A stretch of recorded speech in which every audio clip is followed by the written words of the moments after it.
Hello बच्चों। आज हम लोग वर्ग 10 के दो चर वाले रैखिक समीकरण में हम लोग इस समीकरण को, जो दिए गए समीकरण है 2x + 3y = 46 और 3x + 5y = 74, इसको आज हम लोग जो है वज्र गुणन विधि से हल करेंगे। किस विधि से?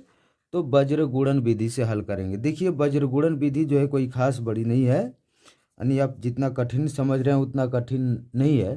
केवल आपको एक जगह ध्यान देना होगा और आप जो है एकदम कम समय में बना सकते हैं।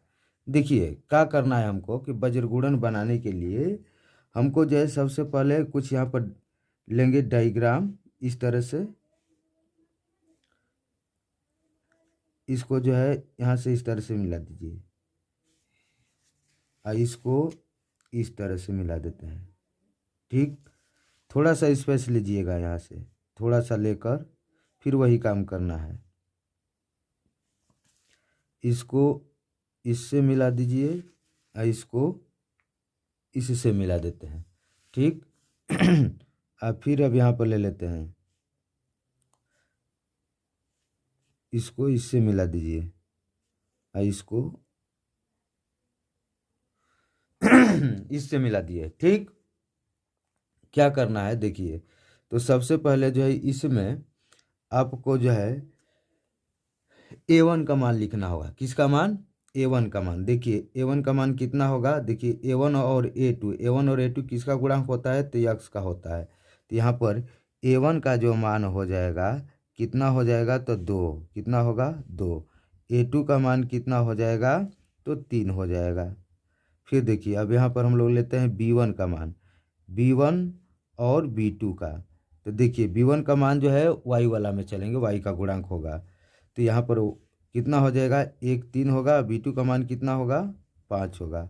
अब चलिए c1 और c2 में ले लेते हैं। देखिए c1 का मान कितना हो जाएगा? तो 46 हो जाएगा। c2 का मान कितना हो जाएगा? तो 74 होगा। ठीक, इतना ध्यान रहना चाहिए आपको कि अब हम लोग का काम करते हैं कि अब हम लोग जो यहाँ पर लिख लेते हैं क्या चीज़? तो यक्स लिख लेते हैं। क्या लिख लेते हैं? यक्स। यहाँ पर क्या लिख लेते हैं? तो वाई। यहाँ पर देखिए एक भी लिखते हैं और -1। अंतर बस समझ लीजिए कि एक कब लिखेंगे और -1 कब लिखेंगे। जब देखिए ये जो अचर पद है, अचर पद बराबर के इस साइड में हो, आप बराबर में क्या रहे? 0 रहे, तो हम लोग यहाँ पर 1 लिखेंगे।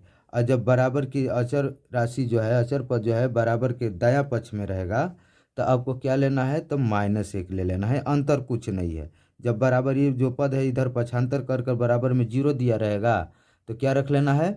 तो 1 रख लेना है। अब बराबर में 0 नहीं, इसको ये लग दिया है दायां पक्ष में, तो हम लोग -1 रख लेंगे। ठीक, अब देखिए अब यहाँ पर जो है आपको कुछ ट्रिक अपनाते हैं जो याद करने के लिए है। देखिए आपको यहाँ पर ही नहीं मालूम चला कि यहाँ पर क्या रखे। यहाँ पर आप जो है इस तरह से देखिएगा तो तुरंत रख दीजिएगा कि 2 3 3 5, फिर रख लीजिएगा 46 14। इस तरह से नहीं रखना है। क्या करना है देखिए, सबसे पहले जो है आपको एक बार ध्यान देना है कि वज्र गुणन विधि से हल करने के लिए आपको ये आकृति ऐसी जो है बनाना होगा। ठीक ना? क्या? अब देखिए अब हम लोग का काम करते हैं कि इसके सूत्र के लिए याद रख लेना है BCAB। इसको हम याद करने के लिए लिखवाए हैं, ये कोई सूत्र नहीं होता है, याद करने के लिए हम लिखवाए हैं। देखिए B का मतलब होता है B1 B2। B का मतलब क्या होता है? B1 B2।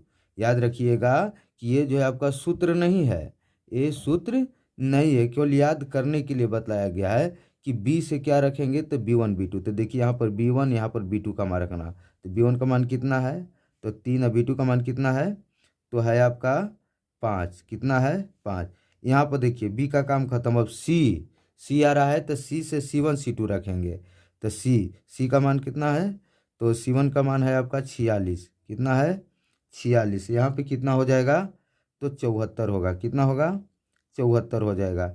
अब देखिए यहाँ पर, अब देखिए A दिया है, A का मतलब A1 A2। तो A1 A2 रखेंगे, यानी कितना? तो यहाँ पे 2 रख लेते हैं, यहाँ पे कितना रख लेते हैं? 3 रख लेंगे। फिर यहाँ पे B आ गया, तो बी से क्या होगा B1 B2, यानी 3 और कितना हो जाएगा यहाँ पर 5 होगा। अब देखिए, अब हम लोग का काम करते हैं कि अब यक्स का मान निकाल, यक्स के बटा में कैसे लिखेंगे। तो यक्स के बटा में हम लोग का काम करते हैं कि अब गुणा करेंगे। कैसे गुणा करेंगे ये ध्यान देना है आपको, ठीक ना। यक्स का जो है अब किस तरह गुणा करेंगे ये सबसे पहले ध्यान दीजिए। इसके लिए हमको जो है सबसे पहले इस तरह से गुणा करना होगा, इसमें और इसमें गुणा करना। 3 का किस पर आया है तो 74। पहले ध्यान दीजिएगा, एक ऊपर एक नीचे से, पहले इधर से करेंगे हम लोग। तो 3 यहाँ पर लिख लेंगे हम लोग, क्या चीज़ लिख लेते हैं तो 3 और गुणे कितना रख लेंगे तो 74 हो जाएगा। फिर यहाँ पर ब्रैकेट करके यहाँ पर माइनस जरूर दे दीजिएगा। फिर अब इसमें 5 का किस में 46 में, तब 5 गुणे 46, ठीक। अब इसका हो गया। अब चलते हैं बराबर दे दीजिएगा। बराबर देने के बाद क्या चीज़ तो वाई का लेंगे हम लोग। तो वाई के बटा में देखिए अभी इस तरह से 46 का गुणा किस में 3 में, तो हो जाएगा 46 और गुणे कितना हो जाएगा 3। फिर अब देखिए यहाँ पर माइनस जरूर रखिएगा गुणा करने के बाद। अब फिर इसमें 74 का 2 में, तो यहाँ पर लिख देंगे 74 और गुणे कितना 2, ठीक। फिर अब बराबर देखिए -1 है, तो यहाँ पर हम लोग क्या लिख लेते हैं तो -1। अब देखिए इसका हम लोग किस में, तो पहले 2 का किस में 5 में, तो 2 गुणे कितना हो जाएगा 5 हो जाएगा। फिर माइनस, अब देखिए 3 का किस में तो 3 में, तो 3 गुणे 3, ठीक, 3 गुणे 3। अब क्या कीजिएगा कि अब इसको आगे हम लोग क्या करते हैं तो गुणा करते हैं। देखिए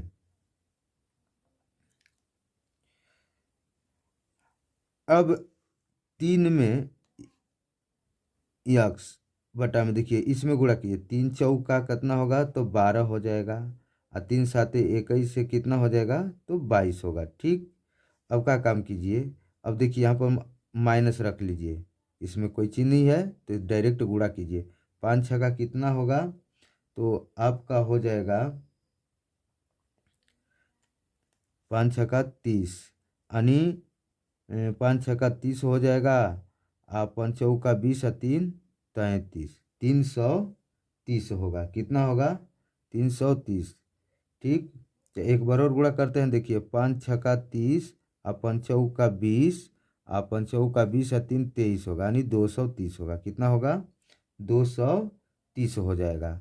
अब देखिए बराबर, अब इसमें गुणा करते हैं वाई के लिए। देखिए इसमें 3 छक्का 18 हो जाएगा, और 3 चौका 12 1 13, यानी 138। देखिए यहाँ पर माइनस है, माइनस रख लेते हैं, ठीक। अब इसमें गुणा करेंगे कितना हो जाएगा तो 2 चौका 8 हो जाएगा, 2 साते 14 होगा, ठीक। फिर बराबर ले लेते हैं। अब एक के, यानी एक नहीं है बल्कि क्या है -1 है, -1 के बटा में 2 पाँचे 10 और माइनस 3 में 3 में गुणा करेंगे कितना हो जाएगा तो 9 होगा, ठीक। अब यहाँ पर जो है हम लोग घटाते हैं। देखिए यक्स के बटा में, अब इसको घटाएंगे हम लोग। देखिए 222 ही प्लस में ही माइनस में है, क्या होगा प्लस माइनस में तो घटेगा। तो घटेगा तो हमेशा बड़ा में से ही छोटा को घटाया जाता है। तो जब भी घटाना हो तो बड़ा के अंक का चिन्ह रखकर बड़ा में से छोटा घटा देना चाहिए। तो बड़ा के अंक का चिन्ह क्या है माइनस है, तो यहाँ पे माइनस रखकर घटा लेंगे। कितना बचेगा तो आपका 8 बच जाएगा। कितना बचेगा तो 8 बचेगा। फिर बराबर, अब देखिए वाई के बटा में ले लेते हैं। अब 138 में से 48 निकालेंगे तो कितना होगा तो ये -10 हो जाएगा। कितना होगा अब बराबर ये -1 के बटा में 10 में से 9 गया, कितना बचा तो 1 बच गया, ठीक। अब का काम कीजिए कि आप जो है अब एक बार यक्स और है तीसरा जो है इसको लेंगे, पहला और तीसरा वाला जो पद है इसको बराबर कर कर हल कर लेंगे। फिर ये वाई वाला और तीसरा वाला को लेकर हल करेंगे। यानी कैसे तो देखिए यक्स के बटा में -8 ले लिए, फिर बराबर ये कितना है तो -1 के बटा में 1, यानी एक बार यही रखना है कि पहला बराबर तीसरा, और फिर क्या रखना होगा तो दूसरा बराबर तीसरा, ठीक। इतना याद रखिए, यानी पहला के बराबर में तीसरा को लेकर हल करेंगे, फिर दूसरा के बराबर तीसरा को लेकर हल करेंगे। अब देखिए दोनों तरफ माइनस है, गुणांक का हुआ कट जाएगा। इसलिए अब हम लोग क्या करते हैं कि तिर्यक गुणा कर लेते हैं। एक में यक्स का गुणा करेंगे तो क्या होगा तो यक्स हो जाएगा। अब बराबर में कितना होगा तो 8 इकाई 8। फिर देखिए अब पुनः ले लेते हैं, पुनः। अब यहाँ पर y के बटा में क्या होगा, तो 10 -10। अब बराबर ही क्या है, -1/1। देखिए दोनों तरफ माइनस है, खत्म, एक एक। अब क्या होगा कि 1 में y का गुणा करेंगे तो क्या होगा, y। अब बराबर 10 में 1 का गुणा करेंगे तो क्या हो जाएगा, 10 हो जाएगा। तो यानी हमारा यक्स बराबर जो है कितना आया, तो 8 आ जाएगा।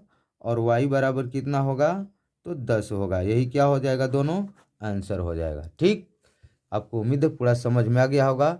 इस विधि से अगर बनाइएगा, आपको जो है तनिक भी कुछ करने की ज़रूरत नहीं होगी, कोई भी दिक्कत नहीं होगा, इसको आप जो है बना सकते हैं। ठीक।